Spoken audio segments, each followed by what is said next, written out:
This is Andy Perra for Boxing Social in association with Betfred. I'm joined by a very sharp-looking former champion, Abner. Abner, how are you doing? Thank you. You make me feel special with that accent and the way you say it. Thank you. You're the only person in the world who would say my accent from the part of England is making you feel special, so I appreciate that.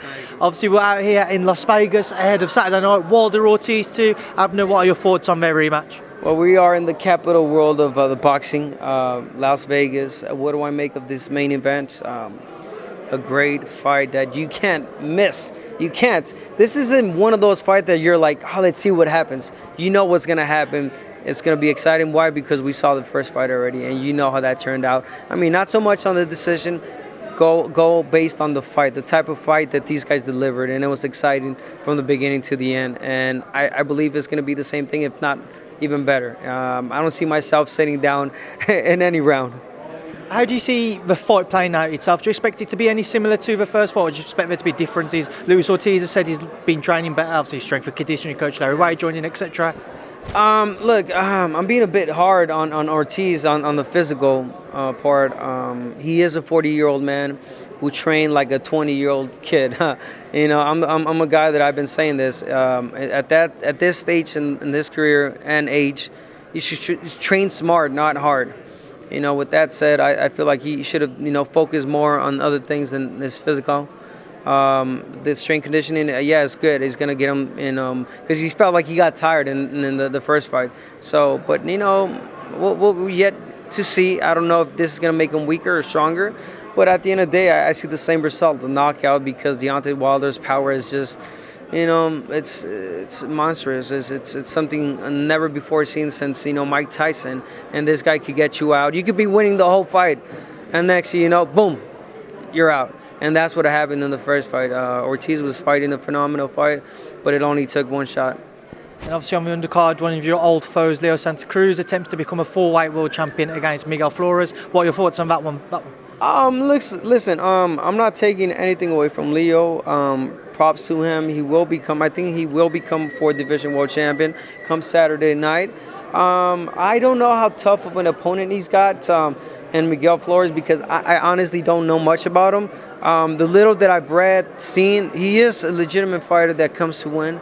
He's taking advantage of this opportunity. But at the end of the day, there's levels. But again, going back to that, Leo tends to fight at the level of the opposition all the time. You put him against a C-level fighter, he'll go down to a C-level fighter for some reason. So it makes it to be an entertaining fight. Leo's never in a bad fight, but at the end of the day, I see him winning. I know you've had a long day, so we're going to try and wrap through a few things very quickly. In a matter of a couple of weeks' time, just back to the heavyweights. Ruiz-Joshua 2 out in Saudi Arabia. Your thoughts on that one? My thoughts on that one, which I will be there as well. I think it'll be a more difficult fight for Andy Ruiz, and it was the first fight. The first fight was a difficult fight for him. He got knocked down. It wasn't until he landed that shot, that tempo, that just boom, changed the whole fight. And that's what I'm talking about in this heavyweight division. It only takes one punch to change the whole fight. So I see Anthony Joshua perfecting certain things and making this fight even more difficult for Andy Ruiz, and possibly, getting that title back. But again, I'm gonna pull for my boy Andy Ruiz. I think can he do it again? And I'm not gonna say upset, because he did upset him already. Can he still retain those titles? Yes, he can. Obviously, Deontay Wilder, if he's successful on Saturday night, will face Tyson Fury next year in a rematch. In your opinion, which fight is bigger for the heavyweight division? Wilder Fury 2 or Joshua Ruiz 2? I think Tyson Fury Wilder, because we saw the fight already. We saw it was a draw. Anthony Joshua against Ruiz, yes, it's a phenomenal fight. People are looking forward to it because of the shocker, because of what happened. Where did this guy come from? And they're excited, looking forward to see how Anthony Joshua comes back. But when it comes to two monsters, Fury and Wilder, you know what to expect, and it's two-level fighters that are just gonna give it their all. Again, I'm gonna pull for Deontay Wilder on that one. I think his power is just out of this world. As Tyson Fury, I don't know how he got up, from that devastating right hand, but he did, and it was a draw. Finally, just moving on to yourself, what have you got in the pipeline?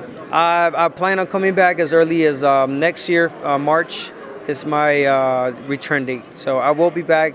I will become world champion again, and I will be one of the best fighters again. You know, make my name. Still at featherweight? No, moving up to maybe to super featherweight. Abner, I appreciate your time, newbies, man. Thank you. Thank you.